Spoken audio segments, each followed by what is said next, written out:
The Man on the Logging Road, Backcountry Encounter. 2025 experience in the Mark Twain National Forest. No more tents. We're done. After what happened to us in the Missouri backcountry, I will never sleep under a thin layer of nylon again.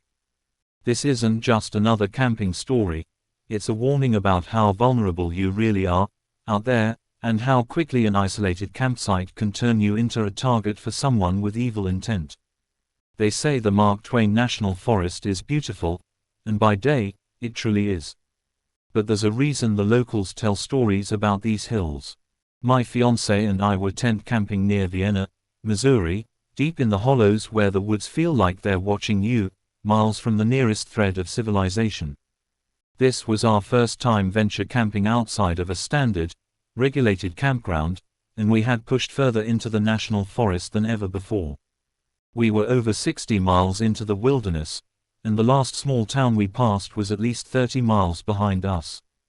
After a long search for a spot that felt right, we found an opening off an old logging road that looked like it had been used by travelers before.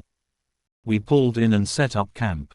The day was perfect. We pitched the tent, ventured a walk, talked, and cooked an incredible meal over the open fire. Afterward, I pulled out my guitar. Under a blanket of stars, we sang songs by the embers, staying up until we could no longer.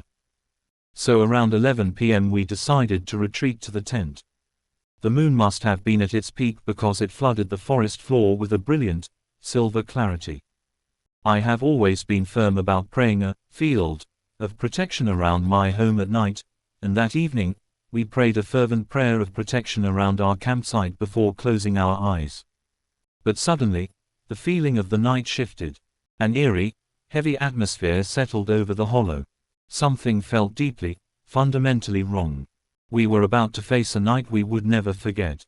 Looking back, the warning signs had started earlier. While we were singing by the fire, a vehicle had crawled past us down the logging road, moving unnaturally slow.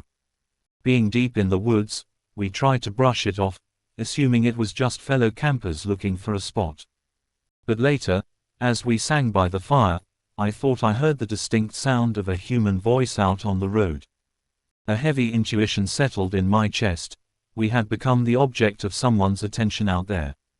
After zipping the tent door closed, I finally managed to drift into a light doze. But in the dead of night, I was startled awake.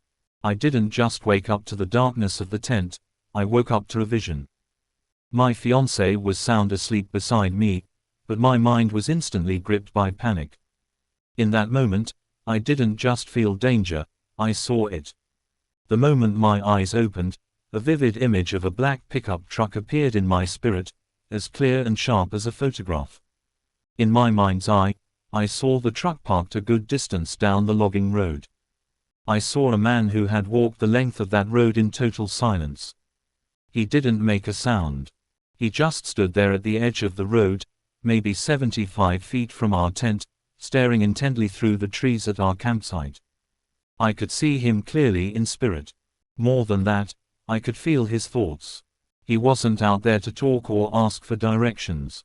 Standing in the dark, he was contemplating the unthinkable. It was literally slammed into my spirit with absolute certainty. He was there to murder us. I immediately woke my fiancée and whispered what was happening, detailing exactly what the man was thinking. I knew our only weapon was spiritual warfare. Together, we began to pray, aggressively pushing against that dark presence, building a spiritual wall in the unseen realm.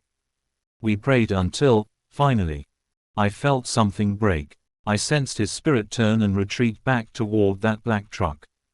I had never received a vision of impending danger like that before, and it permanently altered how I view camping in a tent enclosure, making us so vulnerable. Being that far from civilization, whoever that man was, could have done anything to us and vanished into the hills without a trace.